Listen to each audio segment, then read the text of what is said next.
Hello summoners and welcome back to another ProGuides video. My name is Irene and today we'll be discussing a controversial topic about why the ADC role feels so weak in Season 10. There are many sides to this argument, but today we're going to be laying down the facts. Before our question of the day, we're doing a giveaway which includes 7 pro subscriptions for 1 year at ProGuides.com, and 10 winners will receive 2,000 PG points to redeem for coaching. All you need to do is subscribe to the YouTube channel and join our Discord below and navigate to the giveaway tab for further information. Now for our question of the day. Do you think the ADC role is weak? Let us know in the comments below. We're really excited to hear your opinions about this topic. Also guys, before we get started, make sure to join our Discord and check out ProGuides.com. There we have courses from your favorite pro players like Doublelift and many challenger level coaches who can take your gameplay to the next level. We also have daily live classes from top tier instructors like Zyrene and Mike Young. Don't miss out on these great opportunities to improve and join a community. With that being said, let's jump straight into the video.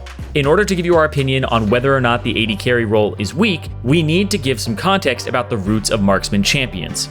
So what is an AD carry's job?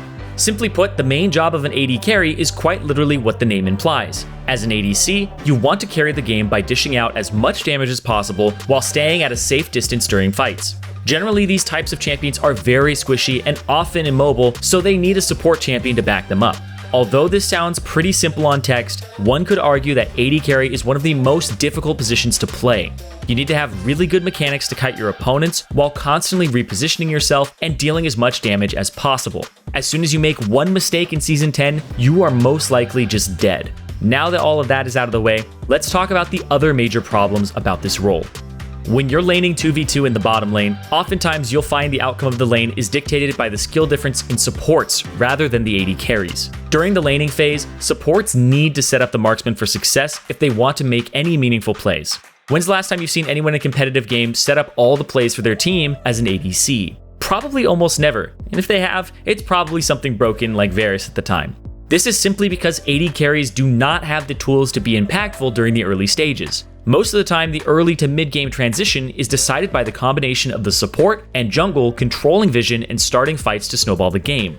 In professional play specifically, it's even gotten to the point where many players are locking in mages in the bottom lane, such as Victor, Veigar, Ziggs, and Cassiopeia, because they have more early presence. And honestly, I don't blame them at all. Mages have more opportunities to impact the early game and scale relatively even with traditional marksmen. In addition to that, a lot of them synergize better with their supports due to most mages having some sort of CC as follow-up. Don't you just hate it when you make a small mistake and all of a sudden the enemy team has minion control, map pressure, and stronger 3v3? Games are snowballed and end quicker because of the introduction of many new objectives. These examples include Tower Plate Gold, Rift Heralds, Short Dragon Timers, Baron buffed minions, and even Scuttle Crabs to incite fighting. Your team will end up losing a lot of objectives if you're unable to contest it, resulting in that snowball effect we're talking about. Many ADCs will spike when they reach 3 to 4 items, which is around the time when the game ends. So the real question is, what's the point of an ADC if you can't even reach the point of the game where you start doing meaningful damage? We can't blame Riot Games either because they don't want games to last that long, because it will become boring for spectators to watch and you might feel trapped in a game. Games being more action-packed in the early to mid-game will help keep the games engaging whether you play them or spectate them. We just talked about how games will snowball in favor of one team, but now we need to view the game from the perspective of when you actually fall behind.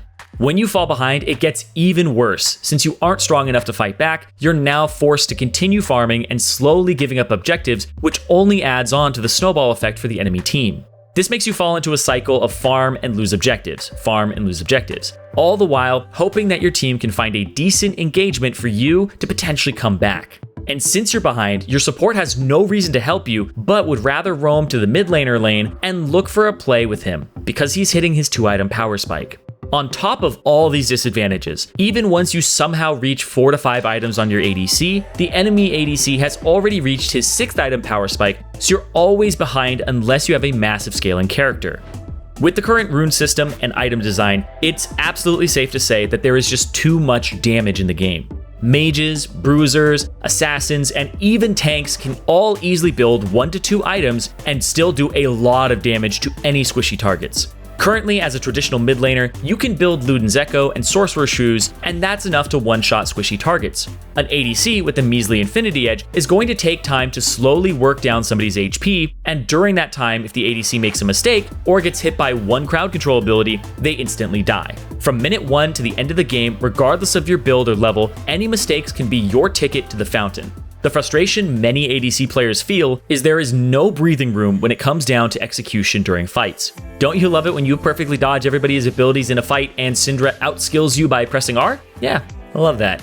And one of the biggest reasons why Riot Games can't simply buff ADC is due to the fact that they will be played in other roles. That's right, if the items or base stats get too buffed, you'll see Vayne tops, Lucian mids, Ezreal jungles, Ezreal mids. We've all lived through the era when everybody was complaining about ADC-style champions completely dominating all the other roles due to items. Riot Games wants to avoid this situation happening again, so they take it very slow when it comes to buffing a whole class of champions. Piggybacking off the buff ADC topic, the other big reason that Riot Games does not want to buff ADC is because of professional play. Marksman characters are really strong right now in professional play because the games are being played slower, which actually allows the time ADCs need to reach critical mass. The function of a marksman in professional play is to generate as much gold as they possibly can so they can reach their power spike as soon as possible. Gold generation will mainly include minions, tower plates, wards, jungle camps, and potential kills and assists. Objectively, yes, their goal is to generate as much gold as possible, but pro-level teams use their bottom lane as a core to control objectives.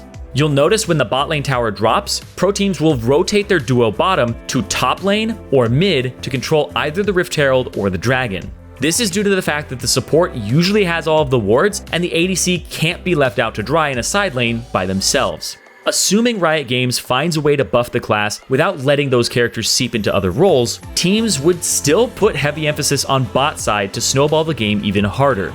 And as we can see, it appears Riot Games is stuck between a rock and a hard place when it comes to buffing AD carries. While the ADC is a role with champions that do similar things, we also need to separate them because they are not all traditional crit style characters. Let's bring it back and really talk about the traditional ADCs that this video is really aimed towards. Caitlyn, Xayah, Jhin, Tristana, Jinx, Ashe, Draven, and Sivir. Other subclasses include on-hit champions like Kai'Sa, Varus, Kog'Maw, Vayne. And then there's unique AD carries like Lucian, Kalista, Ezreal, Senna, Poke Varus. And then the last category is the 200 years of experience, Aphelios. Here is also another reason why buffing the marksman role is so hard. Where do you even begin? There are multiple styles of characters that all can build differently. What if they buff crit items so strong that somehow the on-hit ADCs can abuse them and still outclass the traditional ones? There are a lot of things that need to be taken into consideration before making any big changes that results in a meta that nobody wants. For example, if they want to nerf lethality items because of its power on Varus, they're also nerfing every assassin that builds this item, such as Zed, Talon, and Qiyana. This could be said for almost every item in the game. Just look at Death's Dance. The item was buffed to include armor and magic resistance for the bruisers top lane that like to build it, like Fiora, Darius, and Aatrox. But in the end, it ends up getting abused by AD carries like Aphelios and Ezreal, which also pushes the 200 years of experience meme even further. Looking back on everything we talked about, maybe it isn't about the impact an ADC can have throughout the game, but rather that at any given moment, you can get blown up if you make one mistake. And the question is, how should Riot Games approach changing this? Well, we already said they can't buff the role directly. There will definitely have to be a structured rework of the game in some form. These things could include runes, map objectives, item strength, and many other things. We may not have all the answers, but what we do know is the role currently feels weak. If the trajectory of the game continues where it's going, ADC players will be unhappy and may look to swap roles, play mages in the bottom lane, or continue getting demolished. All these options are not the most ideal for their enjoyment of the game. Should ADCs have more breathing room? Or should this role be considered a high-risk, high-reward role compared to the other ones? There are so many questions that need answering. Maybe everything that we're talking about here is nonsense. Maybe ADC is a role that should be designed to try to scale and reach that late game power spike. I don't know about you guys, but a game where all 5 roles have equal impact at all stages of the game could be a bad thing for role identity. In a world where everybody can carry, that may create a more toxic environment because everybody will be busy trying to set up plays but have no follow-up because everybody wants to do their own thing. The good thing that comes out of this is that people are having the conversations about this topic, and only time will tell if Riot Games feels that the marksman class needs a change.